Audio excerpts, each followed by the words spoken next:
since the election. As you know, a lot of positive things have happened. We are inheriting a difficult situation from the outgoing administration, and they're trying everything they can to make it more difficult. Inflation is continuing to rage, and interest rates are far too high. And I've been disappointed to see the Biden administration's attempt to block the reforms of the American people and that they voted for. We had a landslide election. We won every swing state. We won the popular vote by millions and millions of people. Nobody even knows how many people, millions. And they're still counting in some areas. You know, they're still counting the vote in some areas. Can you believe this? What a place. What a horrible place. One of the things we're going to do is we've got to fix the election so that we get honest counts and they get done by 10 o'clock in the evening or something thereabouts. There are places where they're still counting votes. President Biden's actions yesterday on offshore drilling, banning offshore drilling, will not stand. I will reverse it immediately. It'll be done immediately. And we will drill, baby, drill. And we're going to be drilling in a lot of other locations. And the energy costs are going to come way down. They'll be brought down to a very low level. And that's going to bring everything else down. That's what caused it to go up, along with the ridiculous spending on the Green New scam. All this money, trillions of dollars. It's like throwing it right out the window, what they're doing. And they're trying to spend so much now. They're just taking money and giving it to anybody that wants it for any project at all, if it's certified under the Green New scam. And they don't work, and it's too expensive. And, you know, they told me that we're going to do everything possible to make this transition to the new administration very smooth. It's not smooth because they're doing that. They're playing with the courts, as you know. They've been playing with the courts for 4 years, probably got me more votes because I got the highest number of votes ever gotten by a Republican, by far, actually, by a lot.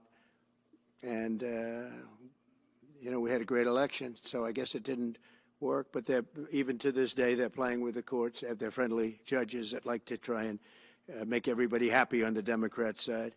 It's called lawfare. It's called weaponization of justice, and it's happened at a level nobody's ever seen before. So many.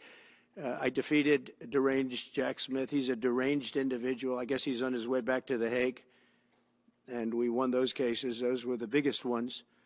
And the press made such a big deal out of them, but we did nothing wrong. We did nothing wrong on anything. And the people saw that. You know, when they vote, when a Republican, it's not easy for a Republican. When the Republican wins the popular vote by millions and wins all 7 of the swing states, people said, well, he could win 4. We won all 7, and we won them by a lot. That tells you we won. And they've been watching this injustice. I call it the Injustice Department. What they've done is so bad. The whole world has watched that. And it took work, but it got me a lot of votes because when explained, I mean, we have a judge in New York who's a very crooked judge. I'm under a gag order. I can't even talk about aspects of the case that are the most vital aspects. I'm under a gag. Do you know that I'm the president-elect of the United States of America? I'm a former very successful president. We had the greatest economy in the history of our country. We had borders that were sealed and beautiful. Everything was good. We had no wars. We defeated ISIS.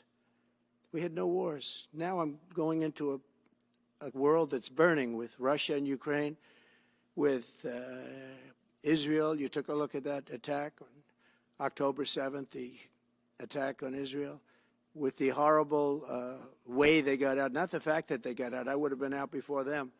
But we would have been out of Afghanistan with dignity and strength as opposed to looking like a bunch of fools with 13 dead and many, many badly, horrifically injured. Nobody ever talks about them. No arms, no legs. Nobody ever talks about them. The way they got out was outrageous, leaving billions of dollars of brand new military equipment that I bought in the hands of the Afghans and specifically the Taliban. It's the group. And we were doing very well. We would have been out. We would have been respected. I think it's one of the reasons it was so badly handled, that withdrawal where people are jumping onto airplanes, falling off the sides of airplanes when they're 3,000 feet in the air. And nobody's ever seen anything like that, the worst.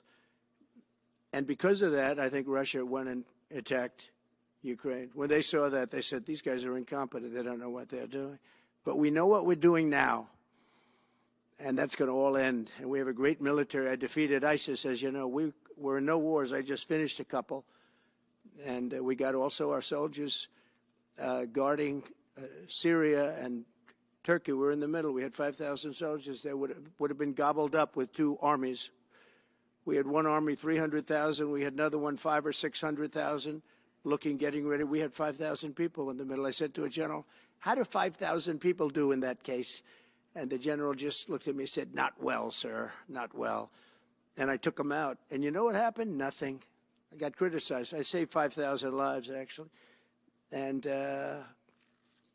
we did a great job, and we're going to do an even better job because now we have a tremendous amount of experience. We have people that I can rely on. But the 625 million acres, people can't realize. That's like the whole ocean. Take an acre. You know, an acre, you have a house on a half an acre, on a quarter of an acre, or an acre. If you have an acre, you have a big deal. Now you multiply that by 625 million acres. It's like, feels like the whole ocean. And that's our strength, you know. People can say we manufacture, we don't manufacture. The thing we have oil and gas more than anybody in the world. We're going to have more of it, too.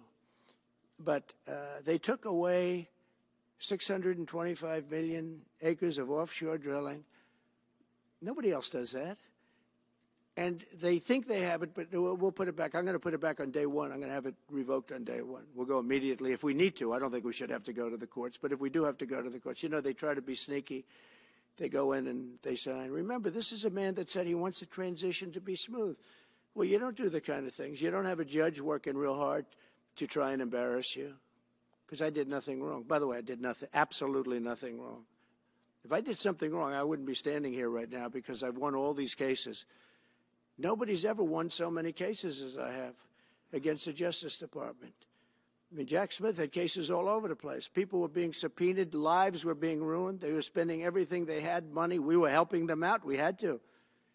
They were subpoenaing people that had no idea what they were even talking about. That's a sick group of people. And it was all to influence the election. It was all a fight against a political opponent. We've never had that in this country. We have had that in certain countries. We've had that in third-tier countries. We've had that in banana republics, but we've never had that in a place like the United States. I don't even know if it's been on a small level. I'm sure it has been on a small level, but this was the largest level ever. They brought this moron out of The Hague. He's a mean guy. He's a mean, nasty guy. His picture was perfect because you look at his picture, you say, that's a bad guy with his robe, his purple robe. And he executes people. He shouldn't be allowed to execute people because he'll execute everybody. He's a nut job. But we won all of those cases with him. And, I mean, I don't know the judge in Florida, but we had a brilliant judge in Florida that saw right through it. And we won the case. She was a brilliant judge with great courage. You know, the left, as we call them, the radical left, they have a way, they play the ref, and they play it very hard. They play the ref.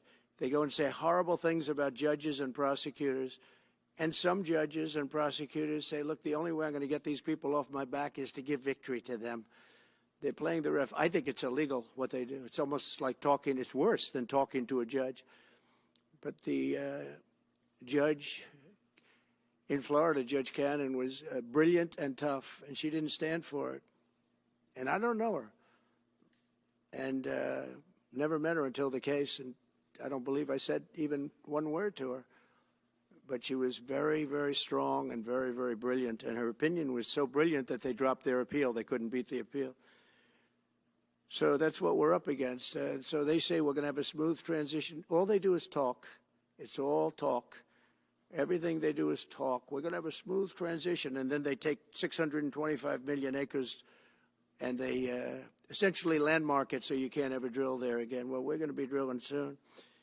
We're going to be opening up Anwar. We're going to be doing all sorts of things that nobody ever thought was even possible. But remember and just to get off the subject, because I couldn't believe it when I heard it yesterday. I couldn't believe the size of it. I mean, you put down a map and put this up. It's just massive.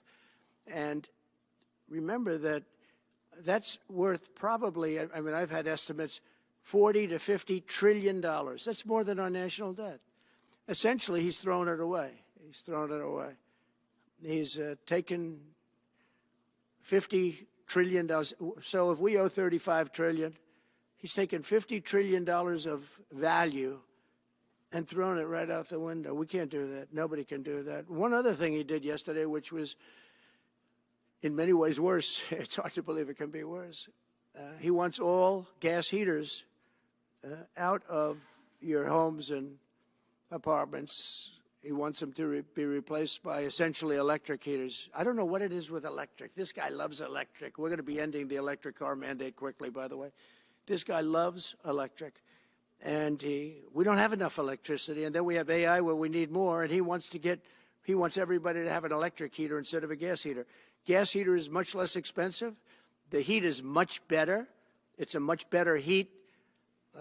As the expression goes, you don't itch. Does anybody have a heater where you go and you're scratching? And that's what they want you to have. They don't want you to have gas where you don't have the problems of the electric. And the source is plentiful. They're much cheaper to operate. They're much better. They work much better. They look much better.